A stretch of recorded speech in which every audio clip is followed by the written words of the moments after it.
To be mentioned by name in the Apostles' Creed is an exceptional distinction. But to be mentioned there in infamy is not something to covet.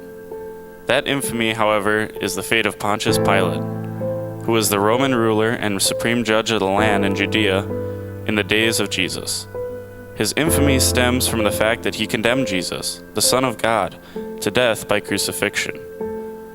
His infamy is all the greater because he knew that Jesus was innocent.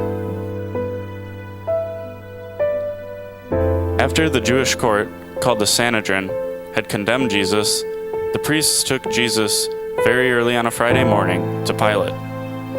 Since only the Roman rulers could practice capital punishment in Judea, they needed the decision from Pilate. This evening, we will meet the Roman governor Pontius Pilate. Pilate is looking back on the day he encountered Jesus. He is no longer the governor of Judea, but he has returned to Rome for a visit.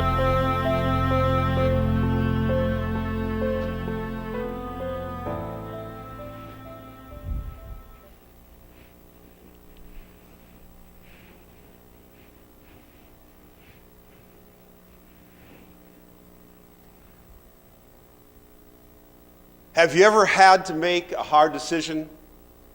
Have you? I have. I'm Pontius Pilate. And it's good to be back in Rome again. Boy, it's great to be a part of this wonderful Roman Empire. What an empire we have. An empire that stretches far to the west as far as the end of the world, and runs all the way across the Mediterranean Sea to the eastern side of the Mediterranean Sea, where the land of Israel and the land of Judah sit. And it was the land of Judah that I ruled as a precept for 10 years. And I ruled it under the Emperor Tiberius. What a time in my life. It was a heady time in my life when I ruled Judea and the people of Israel. But it was also a frustrating time. It was frustrating because every spring, King Herod and I had to leave the beautiful city of Caesarea, and we had to travel south and east to the city of Jerusalem because of this religious festival by these Jewish people called the Passover festival. We had to travel there every spring, not only because it was a religious festival, let me tell you, it was also a political festival. A lot of politics going on. And when we got to Jerusalem, it was hot. And I'm not talking about the weather, I'm talking about the anger by the people of the Israelites. They were not very happy, the Roman Empire controlling their land. And we're fully aware of it, King Herod and I. For decades prior to this time, there are all kinds of folks that rose up and said, I'm the Christ, I'm the Messiah, I'm the ruler, I'm the new King David, and I'm going to free you from these Romans. And these Christs, these messianic figures, these king figures, were people like Judas Maccabeus, and every time they rose up, we crushed them. Crushed them all. But we still had to be vigilant. We had to stay vigilant because there were groups like the Zealots, these Jewish people who were radicals, and they were constantly trying to stir up the other Jewish people to riot against us. And so we were there during this time of the festival because people came from all over the world. Jewish people came to this temple not only for religious purposes, but also political purposes, that they all uniformly didn't like the Romans. Now, I'm familiar with the Zealots. We crucified many of those guys. But they were like flies. They would keep coming out of the woodwork. So we had to be there. And we had 3,000 soldiers strong to guard the city of Jerusalem during this week-long festival that they called the Passover. Every year is the same old, same old. Come down every spring to Jerusalem. Same type of situation. A lot of tense moments. But you know, there was one year that I'll never forget. That spring I'll never forget. I call it the year in which the man of the miracle man as I called him, would come to town. And when he came to town that one spring, everything changed in my life. My soldiers told me about this miracle man. They told me that he had performed miracles, alleged healing miracles, all over that area. At least that was the rumor. And he was a rabbi. He was a Jewish rabbi. And not only did he do those miracles, but I had just heard that he had performed an incredible miracle in which he rose a friend of his from the dead. Just a few miles down the road in a little town called Bethany. And when that miracle man came to town on that first day of the Passover festival, the people went crazy. My soldiers told me about it, how they broke off palm branches and they waved at him when he came through the street and through the big gate of Jerusalem. And they treated him like he was a king. And they threw down coats in front of him and they said, "Hosanna," which means save us. Save us, Son of David, King of Israel, they shouted at him. Now you'd think that I would have been a little bit concerned about that, but I really wasn't. You know why? Now the miracle man rode in on a donkey. A donkey. I mean, that was a dorky kind of king. No riots, no problems at all. He was no threat to me. But then on Friday morning of that week of Passover, things really changed. The religious leaders, the Jewish religious leaders, and a crowd from the temple, which is right next to where I lived in my palace, they came and woke me up. They said they had a political prisoner that they want me to execute. This political prisoner's name was Jesus, who I discovered was the miracle man. They wanted me to kill him, and I'll tell you why they did, because they knew the rules of the Romans. All the nations that were ruled by the Romans, they had two rules. Those rules were this: death and taxes. The Romans said, you can do anything you want. You can keep your traditions. You can have your Passover celebrations. You can do anything you want. But there are two things that we rule: death and taxes. Nobody can kill anybody, but we do the killing. And the other thing is taxes. The money comes to us, not to you. Anybody that breaks those two rules are in deep trouble with the Romans. Now these religious leaders, these Jewish religious leaders, they brought this man that was a political prisoner, and they said to me, he needs to be executed. And I said, for what reason? Well, they said, he's riding up the people and telling them that they should not pay their taxes to Caesar. And secondly, he's claiming to be a king. Yeah, I started to think to myself, are you kidding me? These religious leaders, these Jewish people that hate the Romans, are now becoming pro-Roman? They find this guy that's going against the Romans? I had some questions about that, but I took Jesus into my palace and I asked him a question. I said, Jesus, are you a king?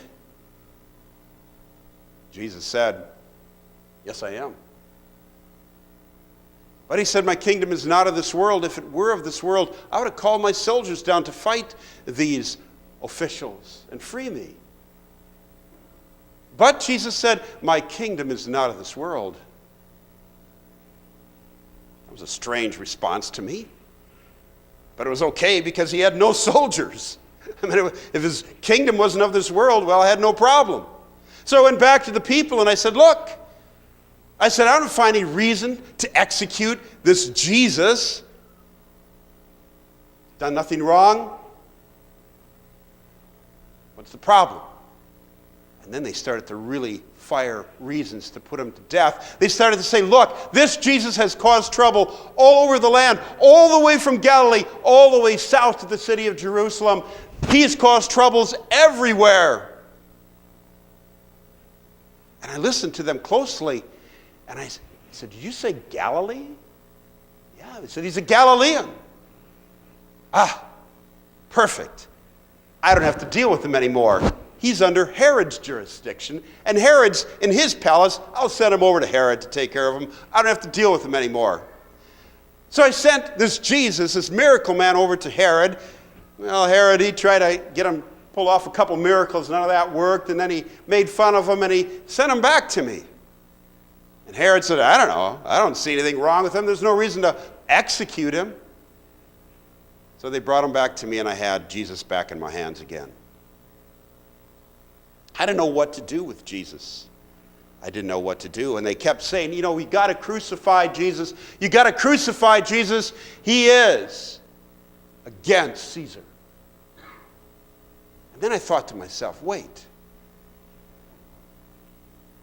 It was a brilliant thought of mine at the moment, and it was Barabbas. Yes, this is how I can get rid of this problem. Every year at the Passover, every year we would free one of those Jewish political prisoners.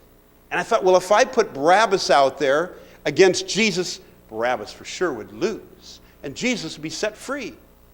And I'll tell you why. Now you might think, Barabbas, he was an anti-Roman guy, so they'd vote for him. And he was an insurrectionist.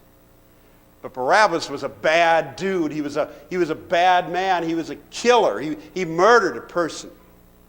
In addition to that, he was a thug in the streets, and the people did not want him on their streets. So I thought, this is perfect. I'm going to put Barabbas against Jesus, and I know who's going to win this vote. So I said, who do you want? Do you want the thug, or do you want the miracle man, whom you call the King of the Jews? And they said, we want Barabbas. And I couldn't believe it. How could they take this guy instead of Jesus? And I still had Jesus, and I knew he was innocent, and I did not want to put him to death. He had no reason. He had done nothing to be executed. And my wife had sent me a message.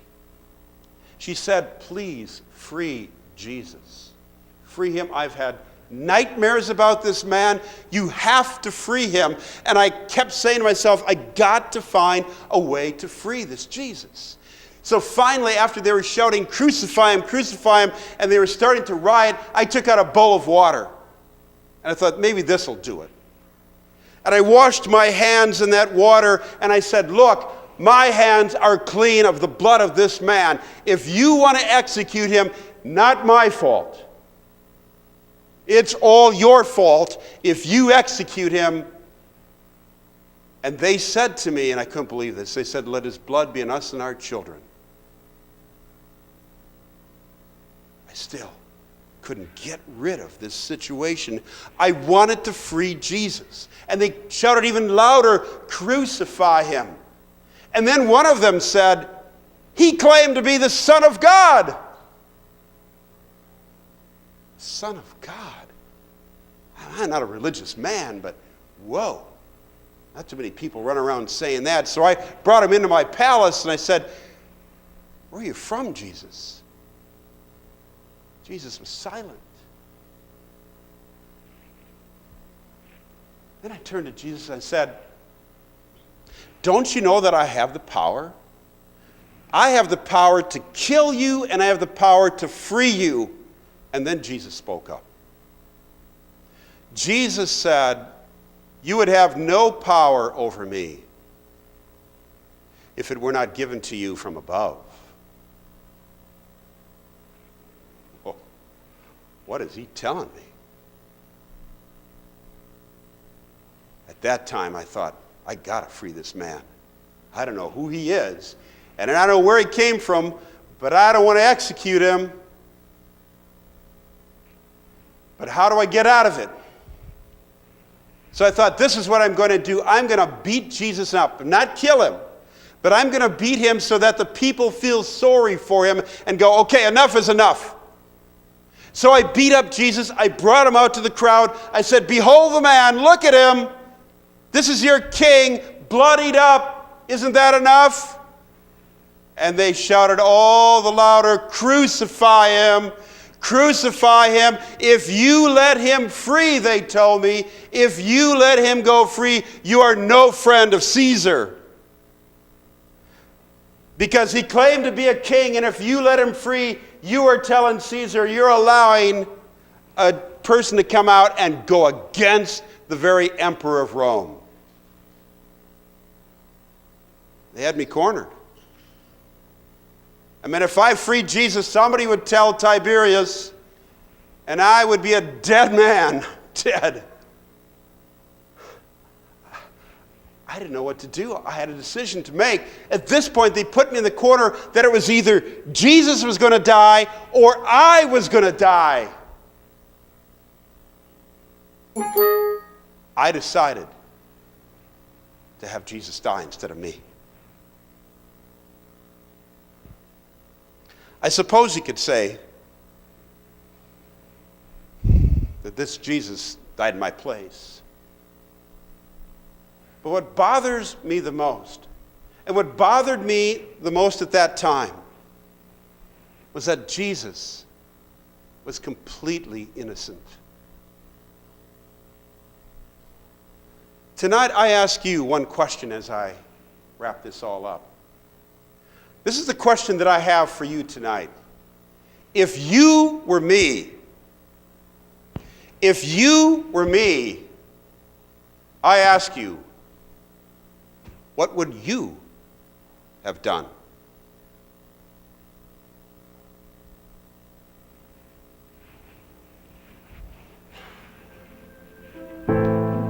Poor Pontius Pilate. He was faced with a hard decision: to do what was right and set Jesus free, or to save his neck and to yield to pressure. Pilate decided to save his neck. The result? Jesus suffered under Pontius Pilate. How often are we faced with similar decisions and end up yielding to pressure rather than doing what is right? Thankfully, Jesus never yielded to any pressure. Instead, he always did what was right in the Heavenly Father's sight. And because of it, we are eternally blessed. Instead of being condemned, we are declared not guilty. Instead of losing our life, we are forgiven and receive eternal life. That's why we will always remember Jesus and put our faith in him.